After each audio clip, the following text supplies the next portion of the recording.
திருவாரூரில் சக ஊழியரின் ஊதிய உயர்வுக்காக நிலுவைத் தொகையை விடுவிக்க 1 லட்சம் ரூபாய் லஞ்சம் வாங்கிய பெண் அதிகாரி கையும் களவுமாக சிக்கியிருக்கிறார்.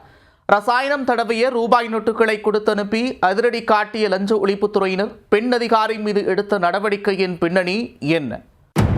கோயில் எழுத்தரின் ஊதிய உயர்வு நிலுவைத் தொகையை விடுவிக்க பெண் செயல் அலுவலர் 1 லட்சம் லஞ்சம் வாங்கியுள்ளார். சக ஊழியரின் ஊதிய உயர்வு விவகாரத்தில் குறுக்கு திட்டம் போட்டு வசமாக சிக்கியதன் பின்னணி என்ன?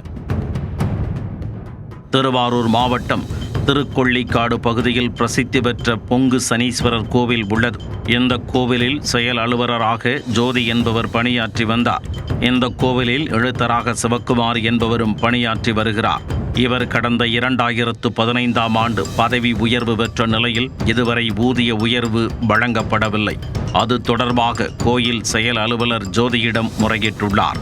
அதற்கு ஊதிய உயர்வு நிலுவைத் தொகை 2 லட்சம் வழங்குவதாக கூறிய ஜோதி 1 லட்சம் லஞ்சம் தர வேண்டுமென கேட்டுள்ளார்.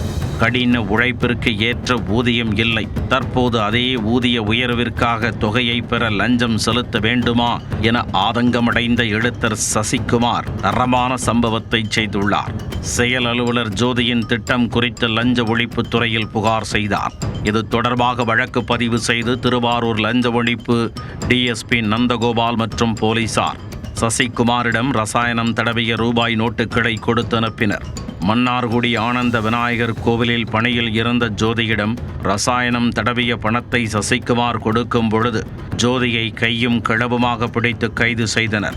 இது சம்பந்தமாக லஞ்ச ஒழிப்பு காவல்துறையினர் தீவிர விசாரணை மேற்கொண்டு வருகின்றனர். செயல் அலுவலர் ஜோதி சசிகுமாரிடம் மட்டும்தான் லஞ்சம் வாங்கி உள்ளாரா அல்லது லஞ்சம் வாங்கும் வழக்கம் காலமாக நீடிக்கிறதா என்ற கோணத்திலும் விசாரித்து வருகின்றனர். கோவிலில் பணியாற்றும் பெண் அதிகாரி சக ஊழியரின் ஊதிய உயர்வு தொகையை விடுவிக்க லஞ்சம் வாங்கிய சம்பவம் திருவாரூரில் சலசலப்பை ஏற்படுத்தியுள்ளது.